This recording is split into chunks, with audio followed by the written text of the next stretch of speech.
कैसे हो मेरे प्रिय, मेरे बच्चे, मेरे अपने, मेरे लाडले। आज मैं स्वयं तुम्हारे पास आया हूं। आज 6 जनवरी मंगलवार, इस साल का पहला मंगलवार है और यह दिन साधारण नहीं है। इसे हल्के में मत लेना, इसे नजरअंदाज मत करना, क्योंकि यह कोई संयोग नहीं है कि आज यह संदेश तुम्हारे सामने आया है। बहुत सारे लोगों में से यह शब्द तुम्हें ही सुनाई दे रहे हैं। बहुत सी आवाजों के बीच यह पुकार तुम्हारे दिल तक पहुंच रही है, क्योंकि आज मैंने तुम्हें चुना है। मेरे प्रिय, जब तुमने यह संदेश देखा, उसी क्षण से तुम्हारे जीवन में हलचल शुरू हो चुकी है। भले ही तुम्हें अभी दिखाई न दे, लेकिन अदृश्य जगत में बहुत कुछ बदल रहा है। आज का दिन तुम्हारे भाग्य की दिशा मोड़ने वाला दिन है। यह पहला मंगलवार तुम्हारे लिए एक संकेत है, एक चेतावनी भी और एक वरदान भी, कि अब पुराने दुखों को ढोते रहने की आवश्यकता नहीं है। मैं जानता हूं मेरे बच्चे, तुमने कई बार खुद से पूछा है, मैं ही क्यों? मेरी जिंदगी में ही इतना संघर्ष क्यों?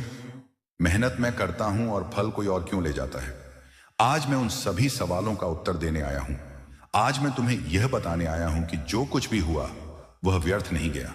हर आंसू, हर अपमान, हर प्रतीक्षा, हर टूटन, सब कुछ गिना गया है।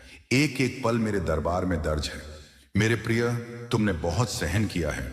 तुमने ऐसे समय देखे हैं जब मदद मांगने से पहले ही तुम्हें समझ आ गया कि अब कोई साथ नहीं देगा। तुमने अपने दर्द को मुस्कान के पीछे छिपाया ताकि घर वालों को चिंता ना हो। तुमने अपनी इच्छाओं को मार दिया ताकि दूसरों की जरूरतें पूरी हो सकें। तुमने खुद को पीछे रखा ताकि कोई और आगे बढ़ सके। लेकिन मेरे बच्चे, अब ऐसा नहीं चलेगा। आज इस पहले मंगलवार को मैं तुम्हारे जीवन में सीधे हस्तक्षेप करने आया हूं। आज जो कुछ भी तुम्हारे घर में होगा वह अचानक होगा। वह ऐसा होगा जिसकी तुमने योजना नहीं बनाई होगी। वह ऐसा होगा जो तुम्हारी सोच से परे होगा।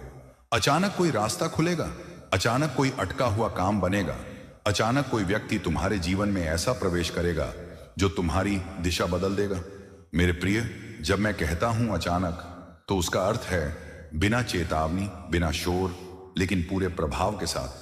तुम्हारे घर में जो रुकावटें बनी हुई थीं, जो भारीपन था, जो बेचैनी थी, आज से वह कम होने लगेगी। तुम्हें लगेगा जैसे कोई बोझ धीरे धीरे उतर रहा है। तुम सोचोगे कि परिस्थितियां तो वही हैं, फिर मन हल्का क्यों है? क्योंकि मैंने तुम्हारे भीतर से डर को हटाना शुरू कर दिया है। मेरे बच्चे, याद रखना, डर ही सबसे बड़ी बाधा होता है, और आज मैंने उस डर की जड़ को छू लिया है। तुम्हें याद है जब तुमने आखिरी बार हार मानने के बारे में सोचा था? जब तुमने कहा था अब और नहीं? जब तुमने मन ही मन यह मान लिया था कि शायद यह जीवन ऐसा ही रहेगा? उस दिन भी मैं वहीं था। मैं तुम्हारी चुप